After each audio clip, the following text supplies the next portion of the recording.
I was looking through my piece a little bit more, and I realized that while I do have some good dialogue that's unique to my characters, I could use my dialogue a little bit more creatively in order to really make this message pop out, right? And to really get my reader to understand that to me, the most important thing in a friend is loyalty. Now, there are two ways that I like to think about adding dialogue when I'm elaborating in this way. Now, number one is, does the internal and the external match, right? Do my internal thoughts and feelings match what I'm saying? Oh my gosh, I love your dress, right? And I'm actually really excited. That color is so cute on you. That's what I'm thinking.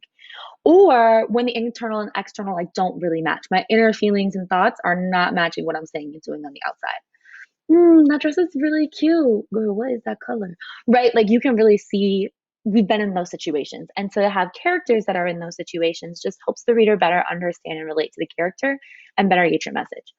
So let's think. I have some dialogue right here, but it's not really me speaking. Okay. So I can't really think about the internal and external there because I don't know what their internal thinking was. But here I say, I can hear you, I call to them. I don't tell my reader though what I'm thinking or what I'm feeling or what I'm doing in that same moment. I just say, I can hear you, and then I talk about them. Right? So let's think, is this the place where my internal and my external feelings match? No, I sounded way more confident than I actually was in this moment. And that could be really important for my reader to know. So I have found a place where my inner thinking does not really match my outer speech or my outer actions. And now I need to think, what do I really need to show my reader here? I need to show them that I was not feeling confident. I need to show them that I was really shocked and I didn't know what to do. So thinking to yourself, what could I add? What internal thinking or external actions could I add just before this sentence or just after this sentence to help my reader understand how surprised I was feeling, how hurt I was feeling, and how like shook I was feeling, basically?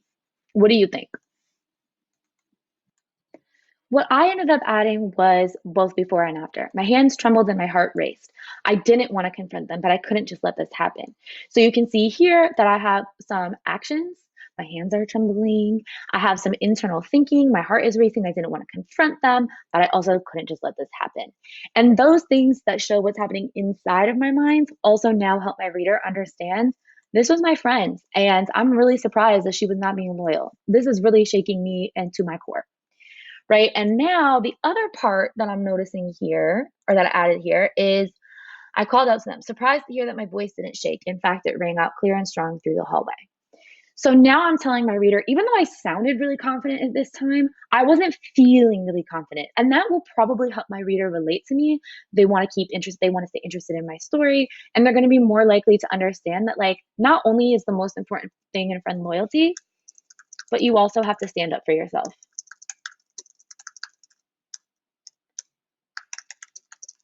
no matter how afraid you might be to do so. And what this does, even just through adding like a little bit of dialogue, I really noticed like there was a whole other theme kind of hiding in my story. And now my reader gets to see that too. They're a lot more interested, and my story just sounds a lot better. So go ahead and follow the same process. Maybe you want to think about when your internal and external feelings and actions and dialogue match or when they don't match. But go ahead and add it into your own story. Good luck.